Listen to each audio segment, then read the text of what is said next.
এই মুহূৰ্তৰ এটা গুৰুত্বপূৰ্ণ খবৰ সমগ্ৰ দেশৰ লগতে উত্তৰ পূৰ্বাঞ্চল তথা অসমতো বাংলাদেশ আৰু পাকিস্তান আদি মুছলিম ৰাষ্ট্ৰৰ জৈশ-ই মহম্মদ নামৰ বিদ্ৰোহী উগ্ৰপন্থীৰ শতাধিক নেতা সদস্যক আটক কৰা হৈছে।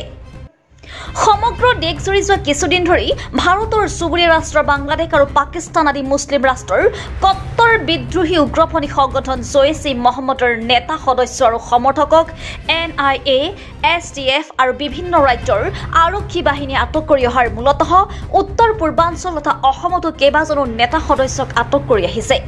সেইমতে সিদিনাখনলৈকে গোৱালপাৰা আৰু বঙাইগাঁও জিলাতো কেইবাজনো সন্দেহযুক্ত লোকক আটক কৰিছিল।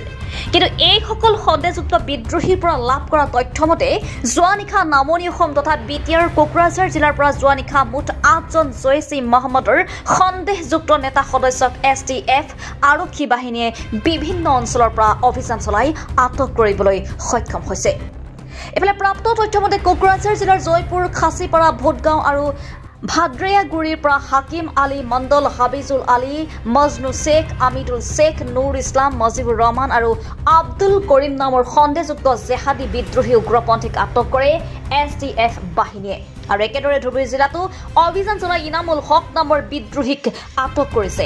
আৰু ইয়াকে লৈ এতিয়া সমগ্ৰ নামনি অসমলৈ তীব্ৰ চাঞ্চল্য আৰু প্ৰতিক্ৰিয়াৰ সৃষ্টি কৰিছে বুলি বাতৰিটোত প্ৰকাশ পাইছে। আমি তো বেমারি আমার চিকিৎসা করে আমার বেটার ডাক্তারখানা নিয়ে যায় বড়ভাটা নিয়ে গেল গোয়ালপাড়া নিয়ে গেছে চিকিৎসা করে হাটফোটা মানুষ আমি বাপটা বেমারি বিছনাথ পায়খানা পেশাব করে 3-4টে বাচ্চা কাচ্চা সব বলে কোনো অন্যায় করে নাই। কাল কামে আছে কাম করছে বাড়ি যাব নামাজ পড়ে বাড়াইছে অমনি তুলে নিয়ে গেছে তুলে নিয়েছে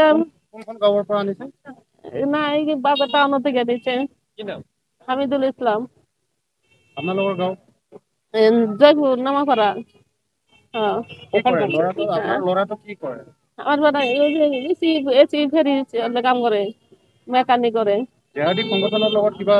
না না না আমার বেটা কারোর সাথে যায় না আমি তো বাড়ি যাবো জায়গা মোবাইল এলা টিপু গেম খেলায় এখানে কিচ্ছু করে না। আমার বেটা কোনো নেক দিকে নাই, কোনো ঝগড়া করে না, ফাঁসাদ করে না, কারোর সাথে কোনো কেসাল নাই। আমরা কারো বাড়ি আশেপাশে কেসাল বাদে গেলে আমাদের এরকম ধরে যাবার নাহলে দেহা লাগে না, ভালো না, কেসাল করে না, কোনোদিন ঘুষ খায় না, কোনোদিন মানুষ গ্রুপ করছে না, আমার বেটা করে না, করবে দেয় না, তাহলে করা লাগে না, কেসাল বাদে কোনোদিন কেসালা যায় না। আমার বেটা বিনা দোষিক ধরে নিয়েছে। রাতে 2:30-3টা মনে টানছে সঠিক না জানো, রাতে পথ শুনেছো কালি আমার ইস্তেমা আছে তো ওই ইস্তেমাত গেছো রাতে 1টা আহি ঘুমাইছো। তোমার পাছত রাতে পথ মানে ঘৰত হালাচিল হয়েছে না, তারপাছত শুনি যে উঠাই লৈ আছে কি কারণে আনছে মুই না জানো। কোন গাঁও? কাশীপাড়া বড়ভাদিয়াগুড়ি ভটগাঁও। পুলিশ আনিছে। কি নাম? আসামি নামটো একটার নাম মুই শুনিলো মজনু আর এটার নাম হাকিম আলী মন্ডল আর একটা নাম হাকিলি মন্ডল। হাকিম আলী মন্ডল, হাফিজার মন্ডল, টোটাল 3জন আমার গাঁৱৰ। এটা টাইলসের কাম করে, একটা রাজমিস্ত্রি করে, আর যেটা মজনু ওটা তো কাঁচা মালের ব্যবসা করে। ইয়াতে